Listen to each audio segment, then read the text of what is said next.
Okay. Team NV versus Dragon Phoenix Gaming. Game 2.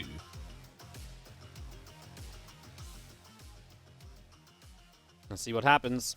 Bunny. I want Bunny to win.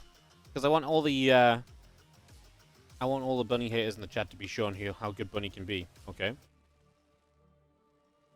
Let's get this going. Big matchup. Can Bunny replicate what he got done in the GSL Super Tournament? He is the blue Terran. Bottom right-hand side of your screen. Here on Curious Minds. That's why you picked Bunny as well. Terran versus Zerg map. Definitely in Terran's favor. Top left, I read Zerg. Is Rogue from Dragon Phoenix Gaming.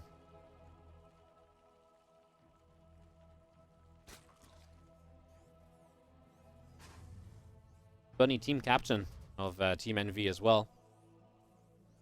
Like I say, he's been playing great the last year. It's been fun to watch him.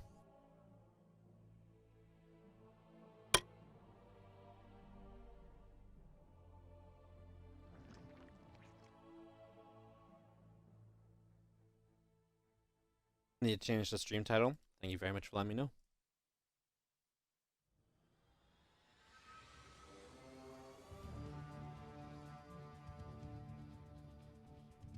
Alright. Some real hot takes in the chat. Everyone just thinks Rogue's gonna like 7-0. I really think you guys are crazy. I really think this is just favorite. Like, what can you even call it? Like the favorite bias? It's definitely a thing in the StarCraft 2 community where a lot of people think that just because one player is the favorite and is overall more successful, they just disregard any other results and any other possibility, then this guy will just win 2-0 and never be stopped, you know? Like, it's, I don't disagree, guys. Rogue is good. He's a lot better than Bunny when it comes to, you know, accomplishments and so on, but, yeah. You can't deny that Bunny's just beaten him 5 times in a row. Like, I mean, like, is Rogue so good then? What, you know, people will be like, they're not important tournaments. It's GSL Super Tournament and GSL Codes that Bunny run in 2 of those. Are those not important either? It's just wild to me. Alright. Feelings coming up as we do see a T-Rex again. T-Rex seeming to be popular on this map. Kira did it earlier when he played against, was it Scarlet he played on this map? Actually went 3 racks on this map already. I did the exact same thing. I called 2 racks when the potential for 3 racks is there, and it's the exact same thing. Kira did this earlier, and Bunny's going to do the same thing. 3 racks on Curious Minds, so we'll see if he plays it the same way, sending a few Marines out initially and then following up with the larger force once the upgrades are finished. We'll see exactly what his plan will be.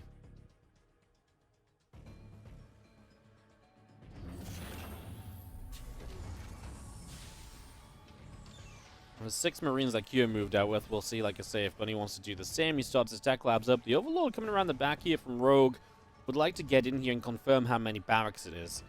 You know, it's one of the harder things to tell with 2-1-1 versus 3 racks. Is, you know, is it 2-1-1 or 3 racks?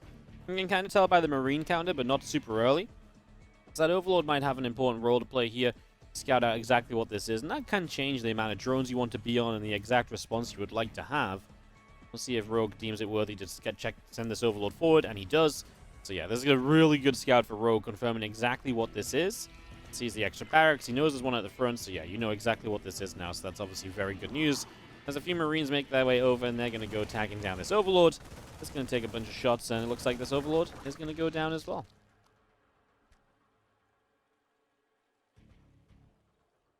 System and combat shield still on the way out, and that's just going to be the few lings, ling speed, baneling nest. All of this continuing up, but there's a lot of lings starting. The baneling nest is the most important part. You want the bane nest much faster against the 3 racks than you do against a 2-1-1. Against a 2-1-1, you can hold the first wave of with 47, 48 drones and ling queen. Against the 3 racks, because the marine count just gets that high that quickly, you can't just go ling queen. Banelings help out a lot more. And you obviously do want to cut on a bit of a lower drone count because the attack can come sooner and the attack can hit harder. I think right now Rogue is actually in a position where he's got so many units, he's not just looking to deal with the attack of Bunny, he's also looking to counterattack already. With this amount of Zerglings, this is not just a clean it up and I'm happy sort of thing. This is a I want to counterattack on the back end of this, as now Bunny has a lot of his Marines caught as he was moving out with a few of them ahead of time. And obviously no stim or anything there. Rogue's still making Zerglings. Bunny's even on a worker lead at the moment. Bunny needs that information. He needs to know what's going on, because right now Rogue's counterattack is looking like it could be deadly. I mean, you can obviously Baneling bust through the wall off as well if you want to. Rogue finally going to start droning. I mean, if Rogue doesn't counter it, and if Bunny doesn't attack... I mean, Bunny not attacking into him is the right decision for Bunny, but it's hard to know that. I feel like Rogue even made so many units that if he doesn't counterattack and Bunny doesn't attack, then he's maybe in some amount of trouble. That's looking okay for the moment, though. I mean, he did start the drone. He's now taking equal workers, and Bunny is really being very careful about this. He knows that Rogue knows what's going on, right? And knowing that your opponent knows what's going on, someone as good as Rogue, you can make the assumption that he knows what to do to defend, so it doesn't really make sense to still commit to the attack. Not with a 3-Rex attack, because there's no backup plan there, right? If those Marines are out on the map and they get overwhelmed, they can't make it back home. There's no backup plan. You know, if you have medevacs, that's very different, because then you can save some of those units. You can at least, you know, keep some units alive, and you can probably guarantee a bit more of a trade. So yeah, that's definitely the big difference here as well, as these Marines come forward now. I don't know if I like the fact that he finally came forward. The target fire on the Banelings was good. One of them got close enough to connect. Well, these Lings getting a good enough wraparound to clean up anyway, and Bunny loses everything, and I think he knows that that's just not going to be good enough. You want more from that for this commitment and for that amount of units, and that is a good cleanup right there from Rogue. So that's a really good shutdown. I feel like it's so... I feel like it's so weird to... I feel like it's so weird to kind of attack then out of all the time. You're getting so close to medevacs being ready. Why do you choose that moment to show up and to really kind of actually almost step onto creep? You know, to me, it's... why, after being so cautious before then? Why was that the moment? I think Bunny got a little ahead of himself in that moment. It was a good attempt to save it. Like I say, the target fire on the Banelings had to be perfect. One of them just got close enough anyway. So we are just going to go dropping our Marines and the tank in over here. Well... you know, so this drop will not really do much right away.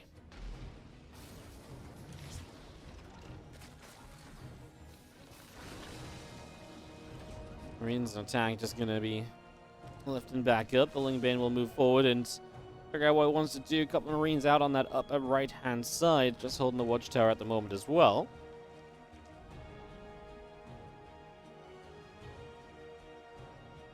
Bunny, of course, with the 3-Racks going to be on a little bit of a later 3rd CC than you'd like to be as well, so that's dropping down now, 7:30. It's not even morphed into an orbital, and that's why it's especially painful that we've not seen this work out just yet. Well, now it feels as though Rogue is in that position where he really has put himself in a great spot. Rogue is down on supply a little bit right now, though. Hey, the one thing I will stand by and maybe wonder about is if Rogue didn't overcommit to units initially. I still feel like he made too many Lings and then didn't do anything with it for as long as Bunny didn't attack. And that's why it would have been even better if Bunny still didn't attack. Obviously, in the end, Bunny did and lost his units, but there's got to be something said there, and I think that might be part of the reason why Bunny's supply is still looking pretty positive at the moment. Let's see, both players have one upgrade. 12 meters on the way out. That's going to help Rogue's supply. He's obviously banking a little bit for those as well, but that's still even going to just now be even supply, and that's not bad for the Terran. And of course, down 20 workers. A lot of this from Bunny has to be, you know, dealing damage very soon, because otherwise 20 workers down, that ain't good for him. He's adding more SCVs, right? And I guess Rogue's at that point where he's got enough workers to continue through for the rest of the game. Maybe go up to 80 at some point, but yeah, for now he's just going to focus on making Lingbane muted. No 2-2 upgrades from Rogue, and he hasn't saved any gas for them either just yet, so this initial wave of Lingbane muted is going to be pretty committed. It's kind of nice for Bunny that Rogue isn't going 2-2, because he has actually not got 2-2 of his own on the way because his armory is late. So forgetting the armory mistake there, as he does kill the 4th base. That could create lava problems for Rogue further down the line. These Marines are going to massacre those Zerglings. The start of this fight looks good as Rogue gets the fight where not everything is joined up together, but now that's not the case. And well, the latter portion of this was actually decent for Bunny. The Muta's obviously doing very well, and finding a siege tank in the main base that just pops out is fantastic too. They can't go down over here. The latter half of that for Bunny was a little bit worse than it looked as though it was going to be. He started to kill the Lings. I was like, okay.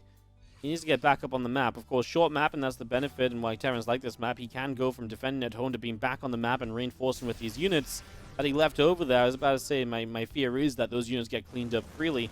And he doesn't actually protect them. But he does do just that as Liberator sieges Tank Siege. He's going to have a little position up on the high ground of this third base, and that's somewhere that Rogue is going to have to look to bust through. You can't just let that position stand strong. That would be giving Bunny a little bit too much space to work with. There's +2 attack upgrades started from both players, but no armor upgrades. Let's see, here we go. The Millimeters are going to fly in. They're going to try and get rid of the Libs right away. As Bunny obviously staying a little bit off for some of these Marines. He's got a lot of Marines to the north side that are just out of reach of anything. He's trying to bring those back into play now. Bunny obviously has reinforcements pretty close because again, size of the map. Looks as though Rogue is doing enough, though. The Muta's in good numbers. I'll continue to target down Medivacs, and if these Banes hit these Marines, there's not going to be enough anti-air to stop the Mutalists from just overwhelming completely. And this is absolutely falling apart here for Bunny. Rogue gets a massive cleanup. Bunny just a couple moments there. That was not too great for him. I really still stand by the decision to attack with the Marines was just be a bad call. You know, he went in at the wrong time. He attacked when he shouldn't have done. He did such a good thing of just not attacking and waiting and waiting. Bottom right-hand side, our blue Terran player from Team NV looking to at least knock Rogue down and to put something on the scoreboard for Team NV. Bunny in the bottom right corner, our blue Terran player. Top left, and another map win here would really put the pressure on Maru. It is Rogue. And again, getting Maru to get 2 zeros, that doesn't sound crazy, but you've got to remember, if Maru wins that first game when he comes out, it's then the other player's map pick for map 2, and you're going to need multiple 2 zeros to get back in this series. So you're going to have to play multiple times the worst possible map for yourself in that matchup. And each team only has 1 veto across the entire series for loser pick maps, and that's Pride of Altaris, so it's not like this is a map which has like only 1 good map for the Zerg or something, or even for Pro, right? And that even only really covers you in TVZ. What about TVP? What about a TVT map that Cure really likes?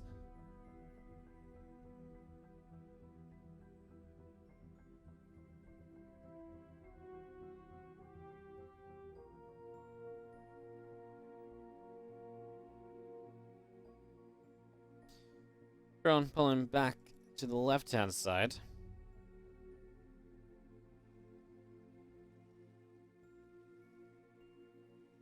Couple of questions about the format again, so I'll just explain it one more time, guys.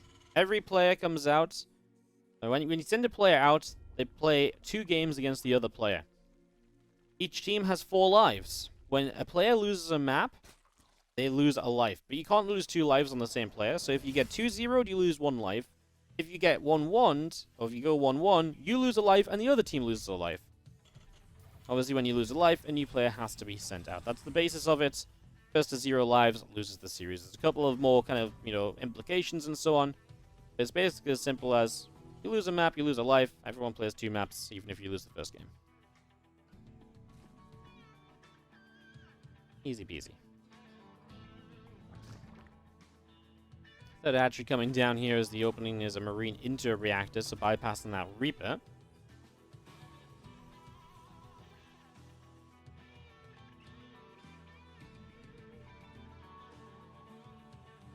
Center coming up, and a starport building from Bunny, who is actually going to continue with reactoring Marines, but will build a Hellion at least behind this. Singling, wandering down to the bottom right-hand corner. Just going to see Link Speed is going to be starting up soon. It's going to get underway. And this one thing is going to take a couple shots from the Hellion, is going to get roasted and toasted. Hopefully we'll try and scout in for some info, and the Marines will try and push that back. Shouldn't get the kill on it, but at least we'll put some damage on it to dissuade it from coming back in again a bit further down the line.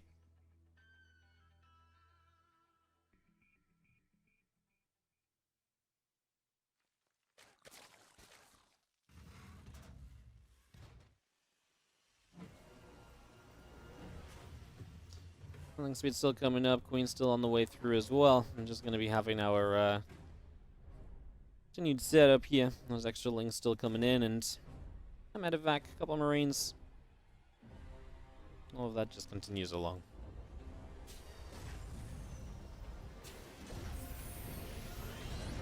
Starport jumps over to the tech lab, and we do see the barracks building the tech lab as well. Medevac goes out to the upper left-hand side. Away we go. And this lone Marine just picking away at the Overlord. A few Marines over here are going to pick away at this Overlord as well, so that's going to go down in a couple moments. And that's actually nice damage so far here from Bunny. Clearing out an Ovi or so, just getting some initial kills. Taking some map control away from your opponents. The Hellions now going to come join up with this, and we've got Banshee play behind it, so you know what, so far so good. Couple of Queens putting that damage on the medevac again, pushing that out to the side, also going to be a factor. Yeah, it continues to be pretty fun here so far as the Hellions now coming through and start aiming for a couple of those drones. Not be able to do too much though and end up escaping down the bottom side.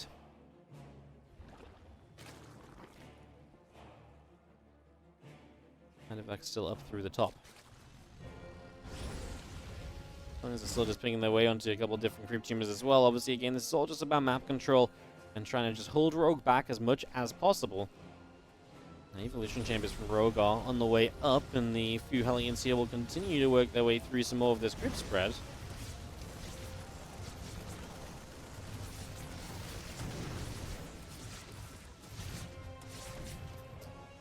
I see that Widowmine gets picked off, the Marine Hellion gets chased away.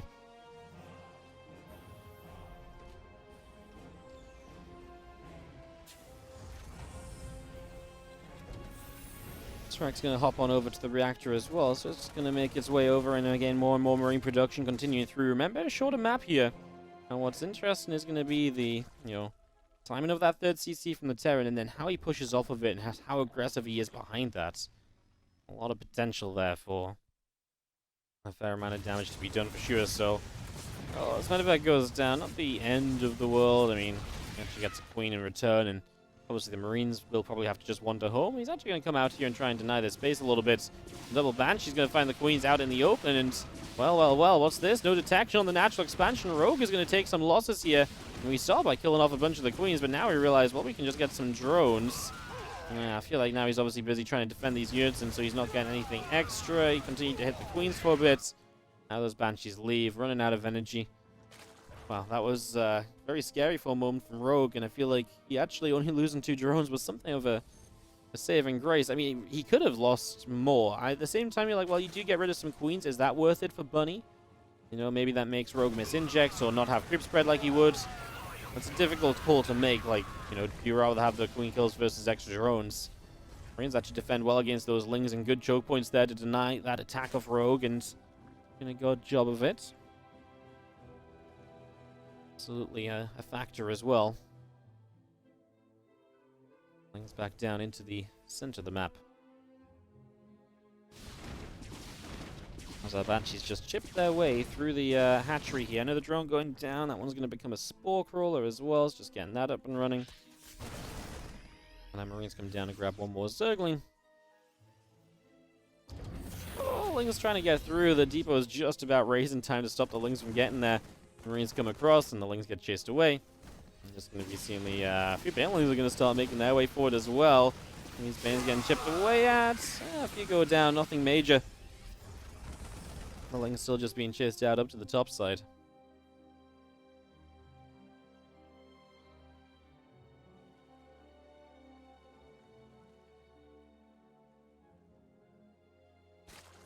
He is going to start launching that attack through the middle of the map, perhaps. Like I say, he is going to go... you can be very aggressive in these games, but he's actually going to go second factory, which is not the most aggressive style. Obviously, aggressive would be extra barracks and just continue to ramp up the pressure and going from there. He's not going to go for the most aggressive setup possible. A couple of Banshees on the left side getting pushed back. The few Marines are going to come running forward and clearing out a little bit of creep spread for themselves there. So just clearing that out, and now the Banelings are going to come through and knock down a couple of depots themselves. And into this mineral line we go. A chunk of SCVs will be dropping. Going to take a lot of damage, and a lot of these SCVs taking hits as the Banelings do escape away. A few of them will actually get a chance at another mineral line. How many workers is that? Oh no, Bunny! Oh man. This was like 7 workers and a few Banes are running to the other mineral line, and then it's 25.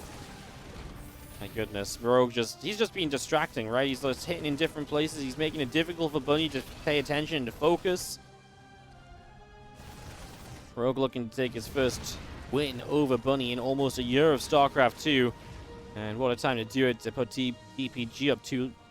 Oh my god, I can't talk. To put DPG up 2 lives in the World Team League Grand Finals.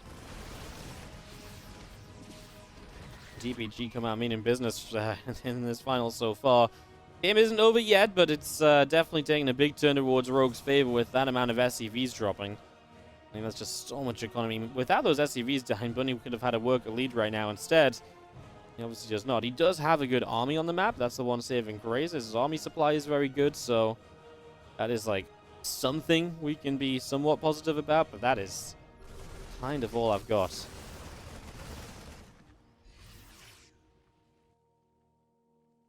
Just gonna get those creep jimmers, and you see the Banes running forward. Ling Bane coming through, and just gonna be seeing the units lifting up and escaping away.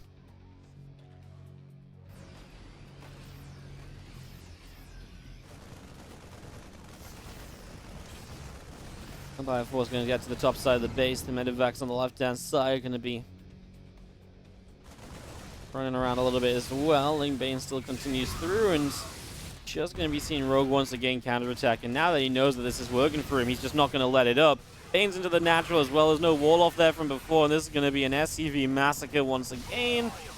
10 workers, 11. Not as crazy as I thought it might be, but obviously it just chips away at what is now already the lower worker count of Bunny than what he wants it to be. And you can see that income graph was actually so even before. Bunny was playing a good game. But again, when you're playing someone like Rogue, it just takes that one. I mean, this wasn't a minor mistake either. It was a pretty big mistake to lose that many SCVs. But Rogue just takes that and he just starts to swallow Bunny up with it, right? He just says, right, that's my advantage, and he's just going to hammer it home at this point. This Bio's going to try and target fire down the Banes, which makes this not a good trade from Rogue to continue in there, so he just naughty backs it up.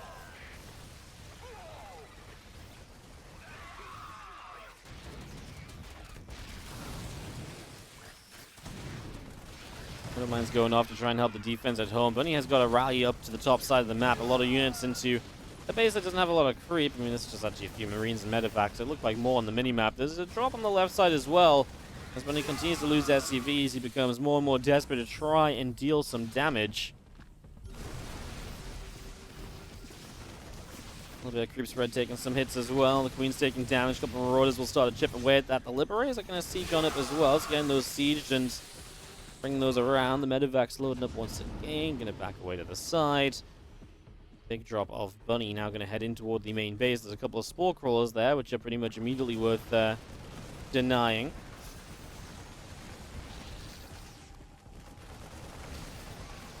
Of course, it just slows this drop down a little bit as Bunny still has a counterattack in his base. I mean, this is what Rogue has just not stopped with, right? Since he dealt the first bit of damage, there's always been units on the other side of the map. Like I say, it's just been relentless. It's brutal, quite frankly. It is brutal. But Rogue will just not let up that pressure. And at this stage, I mean, for Bunny, it's almost like, well, you have to sort of set up at home and defend a little bit, take the momentum off of Rogue. The problem is the moment you take the momentum off of Rogue by trying to do that, there's a full surround on these Lings as well. They might just kill this planetary. I think they will. The moment you slow it down yourself to try and stabilize, Rogue is just going to have so much on the other side, and he's going to take advantage of the eco lead, and then Bunny does his army advantage doesn't matter as much. Bunny's army advantage doesn't matter right now anyway. Tough game, man. Bunny needed to deliver here against Rogue. He was able to do it in Super Tournament just a few days ago, not even a week ago. 3-2 over him, but today, going to get 2-0'd, and again, it's going to keep DPG in a fantastic position. At this point, it might just be at this point, it pretty much has to be the Maru show, right? There's no way you don't bring out Maru next. There's so much work to be done. And you just got to look for the Maru all kill, because I'm 99% sure Maru is going to be your revive as well. So it's going to be the Maru versus the DPG showdown for the next set of maps. GG from Bunny. Rogue gets it. Bunny is upset with himself. You can see it. Rogue gets it done. Breaks a losing streak against Bunny at such an important time. DPG really look like they mean business and they want to win this season.